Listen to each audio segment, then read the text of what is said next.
warahmatullahi wabarakatuh. Halo, perkenalkan saya Siti Arum, mahasiswa dari Stikes Widya Dharma Husada Tangerang, program studi S1 Keperawatan. Di sini saya akan membuat video yang bertujuan untuk memenuhi tugas keperawatan dewasa. Saya akan memaparkan materi mengenai bagaimana cara penyembuhan fraktur atau patah tulang dengan menggunakan atau mengkonsumsi makanan yang sehat dan bergizi. Enjoy for watching! Sebelumnya, apakah ada yang tahu apa itu patah tulang? Oke, jadi patah tulang atau fraktur bisa terjadi karena adanya benturan yang sangat kuat pada tulang, sehingga melebihi dari kekuatan tulang itu sendiri. Penyebabnya bisa terjadi karena kecelakaan, karena terjatuh dari ketinggian, tertimpa benda berat, ataupun terpleset.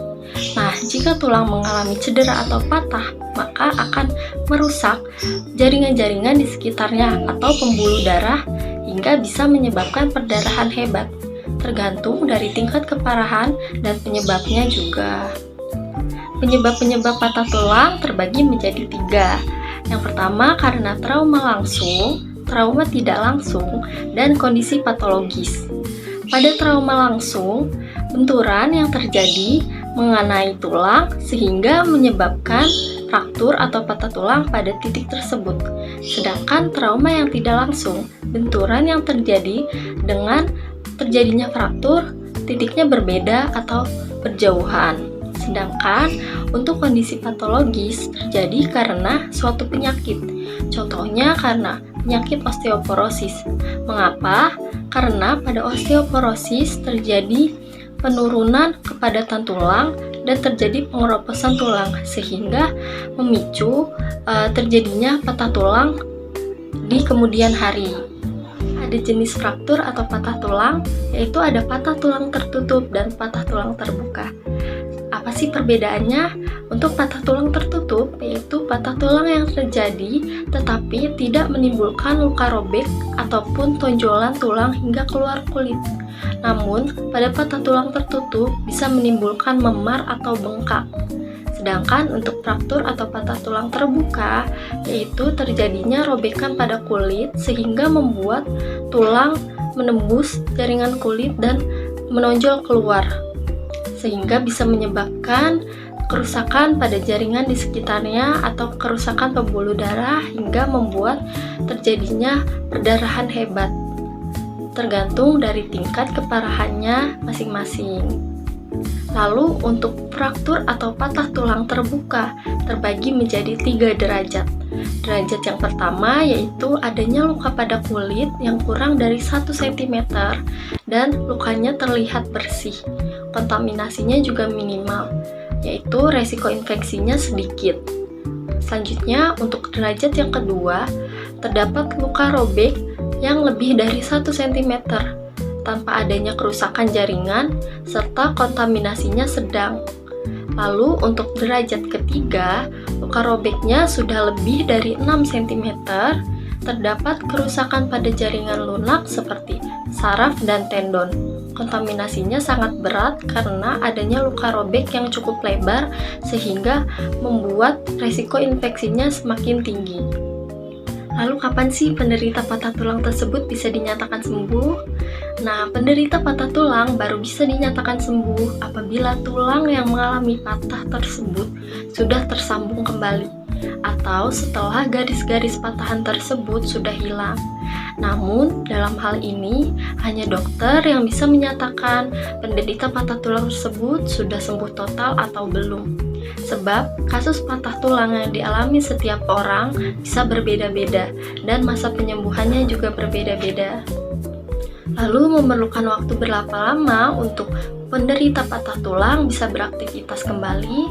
Nah, biasanya pada bulan ketiga, pengidap patah tulang mulai bisa melangkahkan kakinya perlahan. Rasa sakit dan bengkak pun mulai berkurang. Sebaiknya bisa dihindari dulu berbagai aktivitas berat yang membebani kaki, seperti berdiri terlalu lama, karena hal tersebut dapat memicu perlambatan penyembuhan pada patah tulang.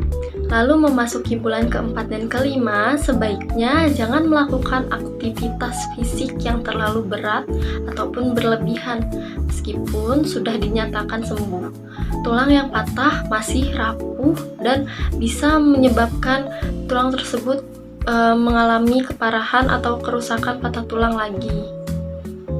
Pada beberapa kasus, patah tulang yang parah membutuhkan waktu dari setahun untuk bisa sembuh total. Pemeriksaan rutin ke dokter spesialis tulang juga diperlukan ataupun rumah sakit terdekat untuk melihat apakah ada infeksi ataupun komplikasi pada patah tulang tersebut. Nah, lalu apa saja sih makanan-makanan yang dapat mempercepat penyembuhan patah tulang tersebut? Pada patah tulang biasanya memerlukan waktu yang tidak instan untuk sembuh. Namun ada beberapa jenis makanan yang bisa atau dapat membantu penyembuhan patah tulang. Di antaranya yaitu makanan yang mengandung tinggi protein. Karena setengah dari struktur tulang terbuat dari protein. Saat mengalami patah tulang, tubuh membutuhkan protein untuk membentuk tulang yang baru dan memperbaiki kerusakan tulang yang terjadi.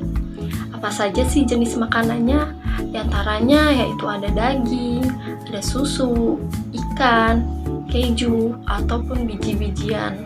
Selanjutnya ada makanan yang mengandung kalsium yang tinggi. Kalsium membantu membangun tulang yang kuat dan sehingga proses penyembuhan patah tulang tersebut menjadi lebih cepat. Dalam keadaan yang normal, orang dewasa membutuhkan 1000 hingga 1200 mg kalsium per harinya. Nah, ada pun beberapa makanan yang mengandung kalsium tinggi, yaitu seperti susu sapi, yogurt, brokoli, lobak, dan lain-lainnya. Selanjutnya yaitu vitamin D. Vitamin untuk penyembuhan patah tulang yang pertama yaitu vitamin D, karena bisa membantu darah membangun mineral pada tulang.